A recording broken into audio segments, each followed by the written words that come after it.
الله حمدا كثيرا طيبا مباركا فيه كما يحب ربنا ويرضى.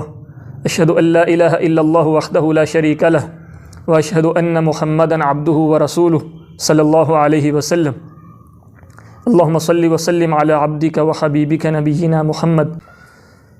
سیدنا ابو ہریرہ رضی اللہ تعالی عنہ بیان فرماتے ہیں کہ اللہ کے رسول صلی اللہ علیہ وسلم نے رمضان المبارک کے مقدس ماہ کے اندر میری ڈیوٹی غلے کے گودام کے اوپر لگائی۔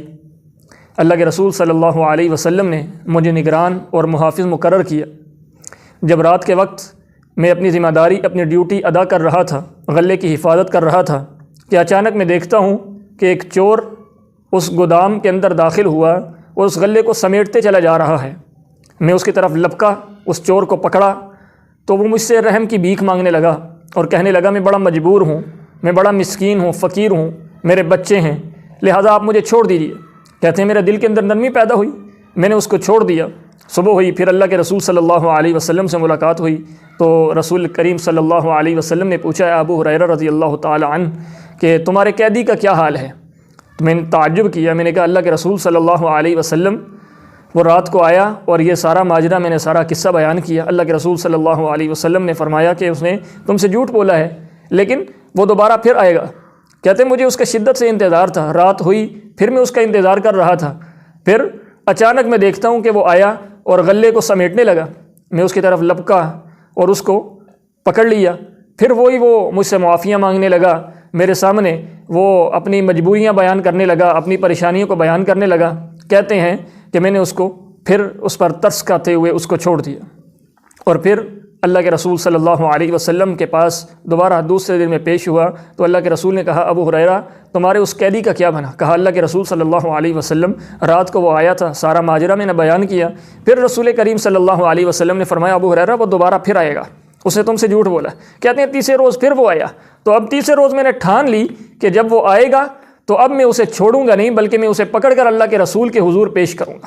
کہتے ہیں وہ آیا تو میں اس کی طرف لپکا، اسے پکڑ لیا، وہ پھر اپنی مجبوریاں بیان کرنے لگا، اپنی پریشانیاں بیان کرنے لگا، لیکن میں نے اسے کہا کہ اللہ کے حضور کے سامنے میں تجھے پیش کروں گا، ان کے سامنے تجھے حاضر کروں گا، کیونکہ تیسری مرتبہ بھی تو یہاں پر آیا چوری کرنے کے لیے۔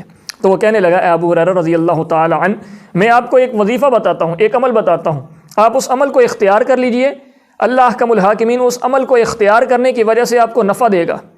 میں نے اس سے پوچھا کہ مجھے بتاؤ وہ عمل کیا ہے؟ کہنے لگا میں آپ کو کچھ کلمات سکھاتا ہوں، جب رات کو آپ اپنے بستر پر جائیں تو ان کلمات کو پڑھ لیں۔ تو میں نے اس سے کہا وہ کلمات کیا ہیں؟ وہ کہنے لگا جب اپنے بستر پر جائیں رات کو سونے کے لیے تو آیت الکرسی کو پڑھ لیں۔ اس کو پڑھنے کا فائدہ کیا ہوگا کہ اللہ احکم الحاکمین آپ کی حفاظت کے لیے ایک فرشتے کی ڈیوٹی لگا لیں گے، وہ فرشتہ پوری رات صبح ہونے تک، آپ کے بیدار ہونے تک آپ کے ڈیوٹی کرے گا، آپ کی حفاظت کرے گا، آپ کی سیفٹی کے لیے اللہ احکم الحاکمین اس کو مقرر کر دیں گے۔ تو کہتے ہیں اللہ کے رسول صلی اللہ علیہ وسلم کے حضور صبح میں پیش ہوا تو میں نے اللہ کے رسول کے سامنے یہ سارا ماجرا بیان کیا تو رسول محترم صلی اللہ علیہ وسلم نے کہا ابو ہریرہ وہ اگرچہ جھوٹا انسان تھا لیکن اس نے تمہارے سامنے جو عمل بیان کیا ہے، جو تمہارے سامنے بات کی ہے، وہ بات بڑی سچی کی ہے۔ اور ساتھ اللہ کے رسول صلی اللہ علیہ وسلم نے کہا ابو ہریرہ کیا تم جانتے ہو 3 دنوں سے تم جس کے ساتھ ملاقات کر رہے تھے یہ کون تھا؟ کہا اللہ کے رسول میں نہیں جانتا۔ کہا یہ شیطان ہے۔ تو معلوم ہوا اللہ کے رسول صلی اللہ علیہ وسلم نے شیطان کی اس بات کی تصدیق کی، کسی جھوٹے کی بھی اگر کوئی سچا تصدیق کر دے تو اس کی بات کو مان لیا جائے۔ پھر اسی طرح آیت الکرسی پڑھنے کی فضیلت کیا ہے، اللہ کے رسول صلی اللہ علیہ وسلم نے اس کی اہمیت اور فضیلت بیان کی۔ اللہ احکم الحاکمین ہمیں عمل پیرا ہونے کی توفیق عطا فرمائے۔ ان اريد الا الاصلاح ما استطعت۔